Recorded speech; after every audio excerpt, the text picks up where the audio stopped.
WhatsApp ഉപയോഗിക്കുന്നവർ to step verification ഓണാക്കി ഉപയോഗിക്കണമെന്ന് ഒരു മുന്നറിയിപ്പ് നൽകിയിരിക്കുകയാണ് Kerala police. State police media centre Kerala എന്ന ഫേസ്ബുക്ക് പേജിൽ ഈ അടുത്തായി വന്നൊരു പോസ്റ്റാണ് ഈ കാണുന്നത്. നമ്മുടെ ഫോൺ നമ്പർ ഉപയോഗിച്ച് വേറെ ഏതെങ്കിലും ഒരു ഡിവൈസിൽ വാട്സപ്പ് ലോഗിൻ ചെയ്യാൻ ശ്രമിക്കുമ്പോൾ OTPയോടൊപ്പം തന്നെ നമ്മൾ ടു സ്റ്റെപ്പ് വെരിഫിക്കേഷനിൽ കൊടുത്ത പിന്നും കൂടെ ചോദിക്കുന്നതായിരിക്കും. അതുകൊണ്ട് ഹാക്കിംഗ് നമുക്ക് ഒഴിവാക്കാനായി സാധിക്കുന്നതാണ്.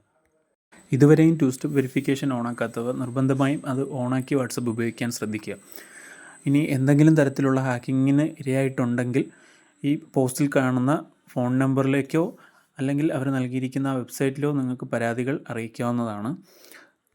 എങ്ങനെയാണ് വാട്സപ്പിൽ ടു സ്റ്റെപ്പ് വെരിഫിക്കേഷൻ ഓൺ ചെയ്ത് ഉപയോഗിക്കേണ്ടതെന്ന് നോക്കാം. വാട്സപ്പ് ഓൺ ചെയ്തതിന് ശേഷം സെറ്റിങ്സിൽ പോവുക. തുടർന്ന് ടു സ്റ്റെപ്പ് വെരിഫിക്കേഷൻ എന്ന് ടൈപ്പ് ചെയ്ത് സെർച്ച് ചെയ്യുക. അപ്പോൾ നിങ്ങൾക്ക് വരുന്ന സ്ക്രീനിൽ ഓൾറെഡി ടു സ്റ്റെപ്പ് വെരിഫിക്കേഷൻ ഓണാണ് എങ്കിൽ അത് ഓണാണെന്നുള്ള രീതിയിലായിരിക്കും കാണിക്കുക. അല്ലാന്നുണ്ടെങ്കിൽ അത് ഓൺ ചെയ്യാൻ വേണ്ടിയിട്ടൊരു ടേൺ ഓൺ ബട്ടൺ ഉണ്ടാവും. അപ്പോൾ ഇപ്പോൾ ഞാനിത് ഓൾറെഡി ഓണാക്കിയിട്ടുള്ളത് കൊണ്ടാണ് ഇങ്ങനൊരു സ്ക്രീൻ ഇവിടെ കാണിക്കുന്നത്. അപ്പോൾ ഞാനത് ഓഫാക്കിയതിന് ശേഷം എങ്ങനെയാണ് ആഡ് ചെയ്യേണ്ടതെന്ന് കാണിക്കാം. അപ്പോൾ ഓഫ് ചെയ്ത് കഴിയുമ്പോൾ ഇങ്ങനെ താഴെ ഒരു ടേൺ ഓൺ ബട്ടൺ ഉണ്ടാവും. അത് ക്ലിക്ക് ചെയ്തതിന് ശേഷം നമുക്ക് ആവശ്യമായ ഒരു 6 ഡിജിറ്റ് പിന്ന് നമുക്ക് സെലക്ട് ചെയ്തതിന് ശേഷം അവിടെ ടൈപ്പ് ചെയ്ത് കൊടുക്കാം. അതിനുശേഷം നമുക്ക് ഈ പിന്ന് നമ്മൾ മറന്നു പോവുകയാണെങ്കിൽ നമുക്ക് റിക്കവർ ചെയ്തെടുക്കാൻ വേണ്ടി ഒരു മെയിൽ ID കൂടി നമ്മൾ ആഡ് ചെയ്ത് കൊടുക്കേണ്ടതുണ്ട്.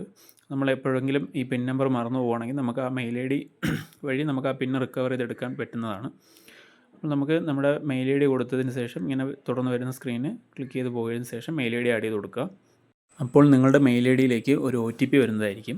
ആ OTP കൂടി അവിടെ എൻ്റർ ചെയ്തിട്ട് വെരിഫൈ ക്ലിക്ക് ചെയ്യുമ്പോൾ തന്നെ ഈ ടു സ്റ്റെപ്പ് വെരിഫിക്കേഷൻ്റെ പ്രോസസ്സ് കംപ്ലീറ്റ് ആവുന്നതാണ്. പിന്നീട് നിങ്ങൾക്ക് അവിടെ ഒരു ചേഞ്ച് പിൻ എന്നുള്ള സ്ക്രീനായിരിക്കും കാണിക്കുക. അതായത് നമുക്ക് പിന്നീട് എപ്പോഴും വേണമെങ്കിലും ഈ നമ്മൾ കൊടുത്ത 6 ഡിജിറ്റ് പിന്ന് നമുക്ക് ആവശ്യാനുസരണം മാറ്റി ചേഞ്ച് ചെയ്ത് ഉപയോഗിക്കാൻ പറ്റുന്നതാണ്. അതുപോലെ തന്നെ നമ്മുടെ വാട്സപ്പ് വേറെ ഏതെങ്കിലും ഡിവൈസിൽ മറ്റാരെങ്കിലും ഉപയോഗിക്കുന്നുണ്ടോ എന്ന് അറിയാൻ സാധിക്കുന്നതാണ്. അതിനായി 3 ഡോട്ട്സിൽ ക്ലിക്ക് ചെയ്ത് ലിങ്ക്ഡ് ഡിവൈസ് ക്ലിക്ക് ചെയ്യുക. അപ്പോൾ ഇങ്ങനൊരു സ്ക്രീനായിരിക്കും വരുന്നത്. അതിനകത്ത് നമ്മൾ വേറെ ഏതെങ്കിലും ഡിവൈസിൽ ലോഗ്ഡ് ഇൻ ആണെങ്കിൽ ഇതുപോലെ കാണിക്കും. ഇപ്പോൾ അത് ക്ലിക്ക് ചെയ്ത് കഴിയുമ്പോൾ നമുക്ക് അറിയാൻ പറ്റും. ഇപ്പോൾ ഗൂഗിൾ ക്രോം, വിൻഡോസ്, ആ ലൊക്കേഷൻ ഉൾപ്പെടെ നമ്മുടെ ലാസ്റ്റ് ആക്റ്റീവായിരുന്ന ടൈം ഉൾപ്പെടെ എല്ലാം അവിടെ കാണിക്കുന്നതാണ്. നമുക്കപ്പോൾ അത് നമ്മൾ ചെക്ക് ചെയ്തതിന് ശേഷം നമ്മളല്ല അത് യൂസ് ചെയ്യുന്നതെങ്കിൽ നമുക്ക് അവിടെ ലോഗൗട്ട് ക്ലിക്ക് ചെയ്യാം. ആ സമയത്ത് അത് വേറെ ഏത് ഡിവൈസിലാണോ കണക്റ്റ് ആയിരിക്കുന്നത് അവിടെ നിന്ന് അത് ലോഗൗട്ട് ആവുന്നതായിരിക്കും. അപ്പോൾ ഇതുപോലെയുള്ള കൂടുതൽ വീഡിയോസ് ലഭിക്കുന്നതിനായി ചാനൽ സബ്സ്ക്രൈബ് ചെയ്യുക.